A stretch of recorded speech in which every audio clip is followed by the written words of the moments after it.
I was born in Liverpool actually, and I left Liverpool at the age of about 3 years of age, and my mum and dad, they moved to Birmingham because he had a job during the war riveting Spitfires.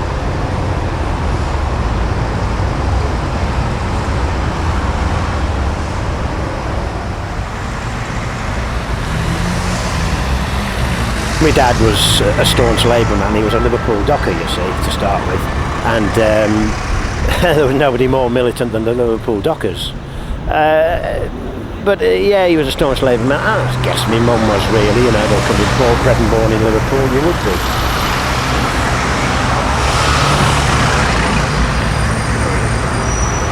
School to me, I can't imagine anything worse.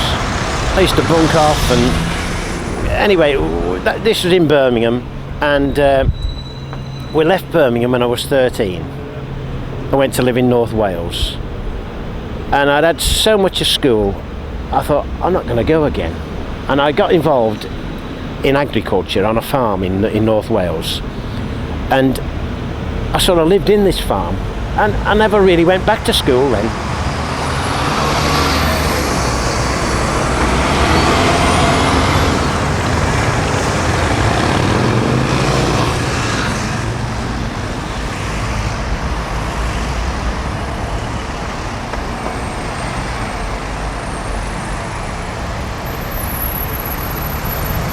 Mum never worked, of course. I mean, then, we never went to work. I mean, my dad would never allow that, you know. If he couldn't earn enough money to bring as a breadwinner, then that was it, you know. I've got 3 sisters and 2 brothers. There was a big family of us to keep, but he managed to do it.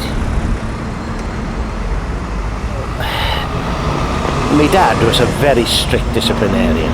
I mean, I got the strap for even laughing sometimes, you know. Oh dear, oh dear.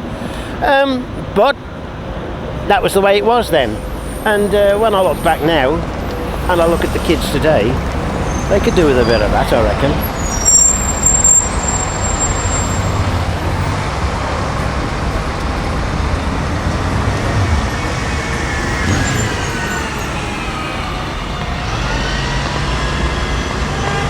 As a teenager, it was work for me, because I enjoyed doing the work I was doing. I wasn't interested in politics, and I wasn't interested in religion. And I suppose, you know, because it was the rock and roll era as well, you know. I mean, I liked a bit of Elvis at the time, and as things went on, I had a little pop group, as most people did, a guitar, and never did any good, you know, but that's the way it was.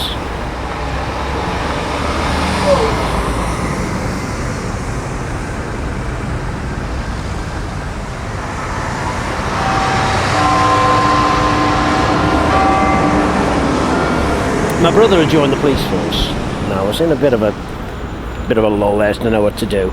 And he said, "Why don't you join the police force?" I says, "Well, I tried when I was 21, failed the entrance exam, that was for Worcestershire. And then I tried a few years later for Shropshire, failed the entrance exam again, but don't forget I didn't do very well at school, you see. This is where it catches up with you, of course. And so then I thought, I'll try Birmingham City Police. But before that, I knew a school teacher, and he brushed me up on a few things, general knowledge and all that, and because I knew what was involved then with the test, and they must have been blooming short, because I got in.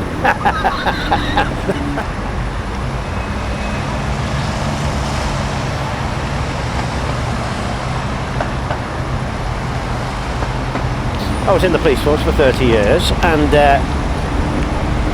I've been retired 12 years now, but just before I retired,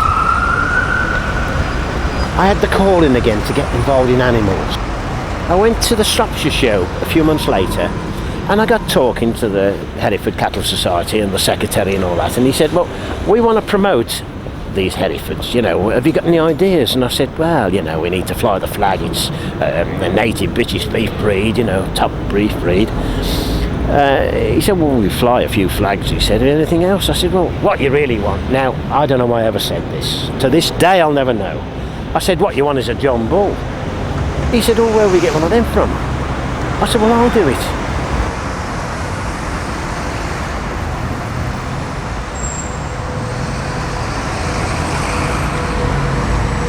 Then, of course, the Rover crises came in Birmingham, and I thought, I better go and have a go at this, really. I'll get a banner, and I put on my banner along, Save the Rover, and I walked down into the city centre of Birmingham. There was 80,000 people there, and the world's press, and they just homed in on me.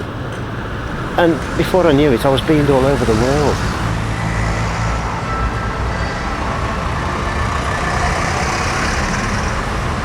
I'm not a conservative. I'm a floating voter, actually. You know, I just vote for what I think is right at the time.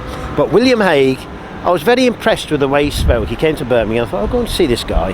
And in fact, I went to see him afterwards, and I said, that was a very good speech. You know, we had a bit of a chat, and I thought, I'm going to go for this Keep the Pound, because I really believe in it. I mean, you know, we're selling the family silver, and we can have nothing left the way we're going on.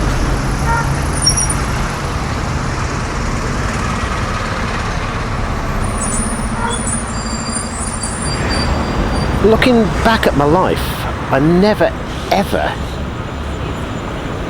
thought I'd do this sort of thing. Because really, I'm not that sort of person back home, you know. I mean, I do this now. I'm not going to go anywhere doing this. But at home, I'm very much a Billy No Mates. I keep myself to myself. And they say you can count your mates on one hand. I can't count any, I haven't got any really, you know. Just my wife, I lead a very sheltered life at home.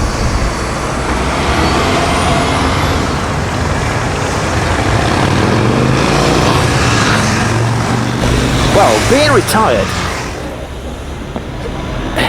it's got me, especially the political side of things now, the way things are going, it's got me, I can't wait to get the papers in the morning. I get a couple of 3 papers, you know, and read a cross-section of things. And a lot of people say, well, where do you get information from? I say, well, I read the papers, you know, and pick up the news. And you've got to get up in the morning, and you've got to be able to do something. And there's got to be a purpose to your life. And to me, this is my purpose, you know. I want to spread the word, the best of British, you know, that's what I want to do.